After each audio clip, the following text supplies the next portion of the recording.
What did you say this movie was about? Oh, it's great. It's about this guy who dresses up like Santa Claus and kills people. What? Today, we're doing a full deep dive on one of the most infamous and underappreciated horror franchises, Silent Night, Deadly Night. This is not your typical Christmas movie series. Although it quickly devolves into bizarre, sometimes supernatural or sci-fi horror films, the franchise started out as a slasher about a killer Santa Claus. Let's begin with the first and most controversial entry. I actually just watched it last night. I recently picked up the 4K. I have a video about this 4K release specifically coming out as well.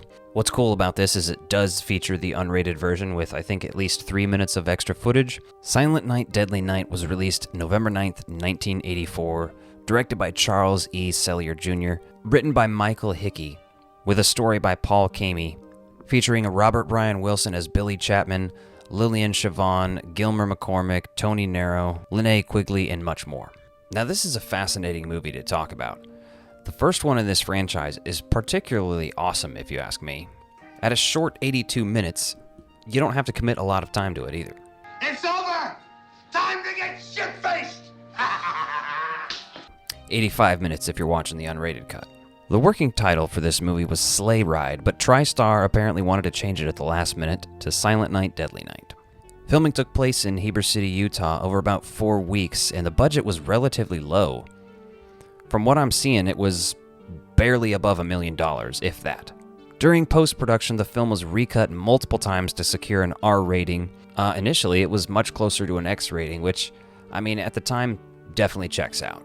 This film's pretty brutal to watch, even now. Even in the marketing for the new movie, they're talking about the protests and the backlash in response to this initial movie's release in 1984. In 1984, one film shocked audiences, was banned from theaters, and traumatized a generation. There was actual significant protest from parents and religious groups. Ads showing a killer Santa aired during family programming, and that sparked picketing. Even though Tales from the Crypt and Christmas Evil had already done this killer Santa thing before, after around 2 weeks in theaters, the film was removed from all theaters and shelved for another year before the home release. However, before the movie was even released, TriStar pulled ads off of television for this movie because there were already protests. At its East Coast premiere in New York in the Bronx, protesters sang Christmas carols outside the theater to protest.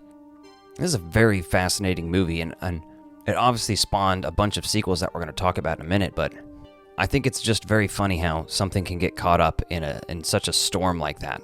When, like I said before, Christmas Evil had already done this. It's just that this received the right amount of marketing. Just received like that attention, the negative attention that it did. Yeah! And that negative attention is now being used to market the new film. And that shit works, man.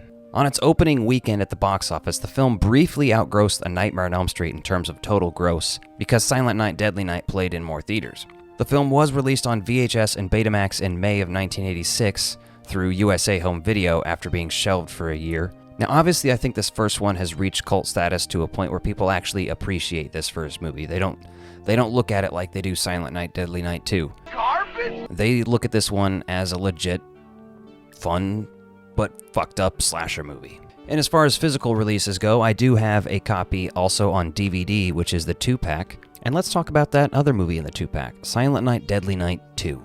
Released April 10th, 1987, directed by Lee Harry. Also written by Lee Harry, Joseph H. Earl, Dennis Patterson, and Lawrence Applebaum. Starring Eric Freeman as Ricky, James L. Newman, Elizabeth Caton, and Gene Miller. To make this sequel, they knew what they were doing by reusing all this footage. They did that intentionally. They were like, we don't have a lot of money. We're going to give you about $250,000 to shoot additional footage, and then you can use any footage from the original movie. You got to make a movie out of that. So they shot that new footage in about 10 days to weave into the reused material. Interestingly enough, they inflated the runtime even more by including credits from both movies at the end of the film. And while we're talking insanity, let's talk about Eric Freeman's performance as Ricky.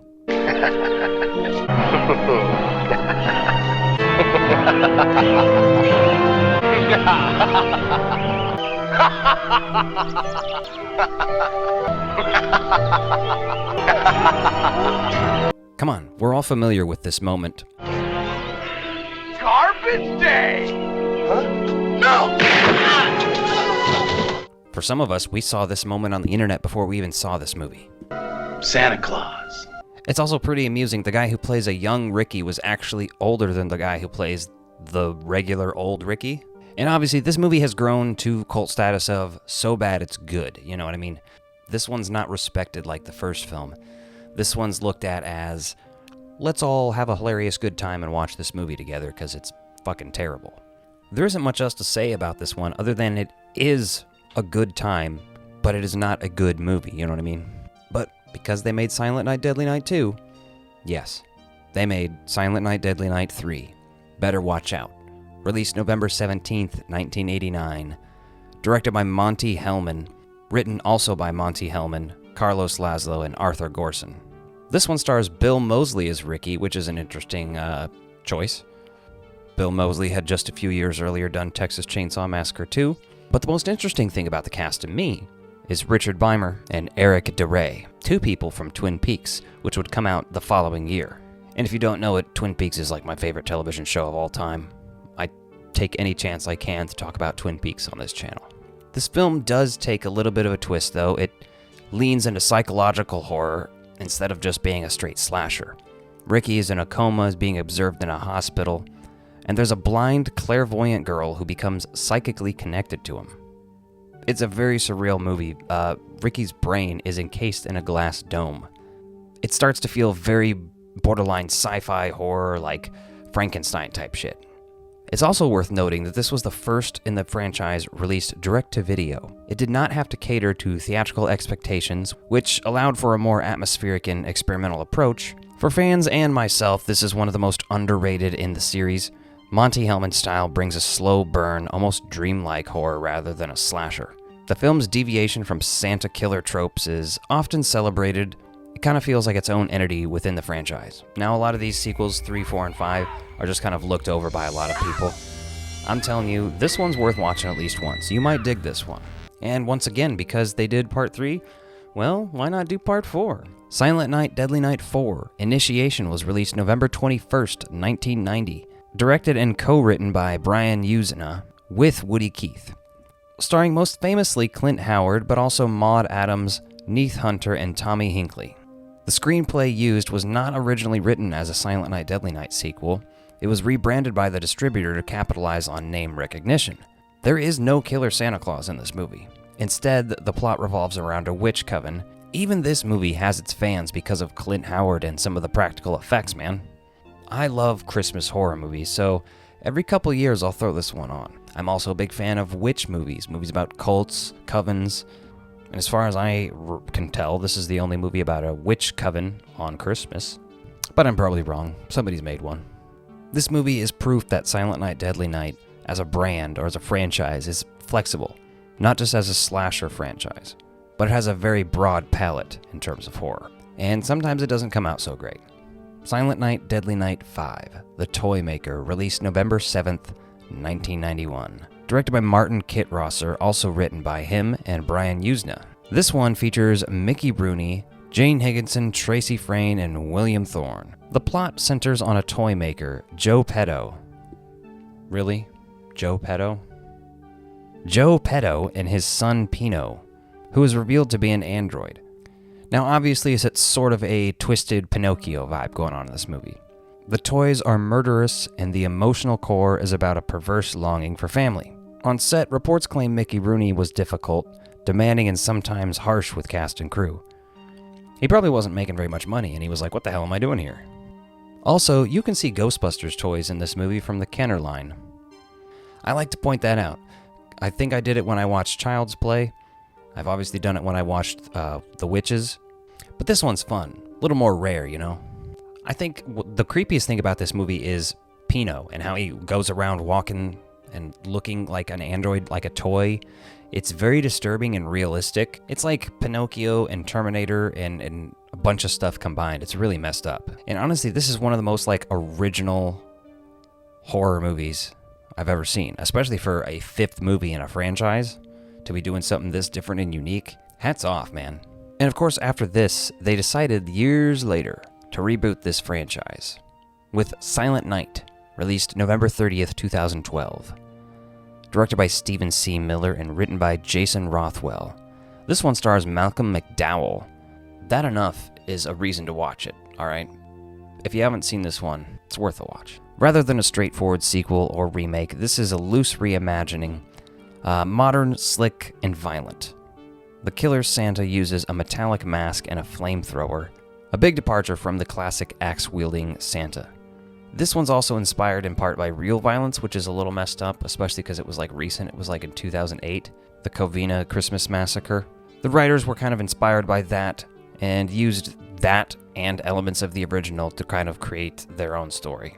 They even sort of reference one of the deaths from the original movie here, with someone being pressed against the deer head mount. Now this one's a little more loosely tied into the franchise, but also a little more close to what the original is doing.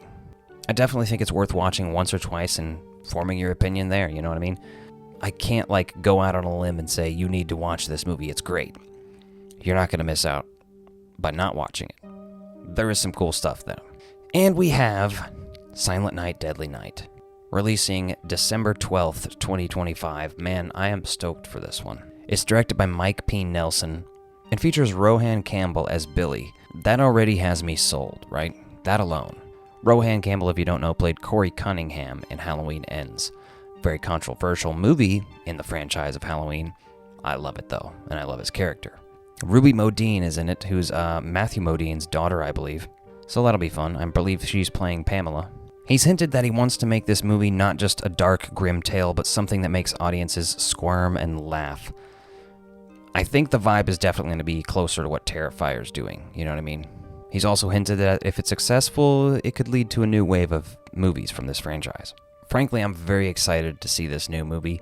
There will be a review out on this channel when it comes out. I'll probably also do a death ranking because it's got to be incredible, right? So far on Rotten Tomatoes, the scores are incredible. I've seen other YouTubers who got to see it at different festivals and stuff already. They've said nothing but good things. Let me know what you think of all these movies in the comments down below. If you've seen them, which ones you might be interested in watching. Are you excited to see the new one? I want to hear about it. And if you like this video, be sure to check out this one and hit that subscribe button. Thanks for watching.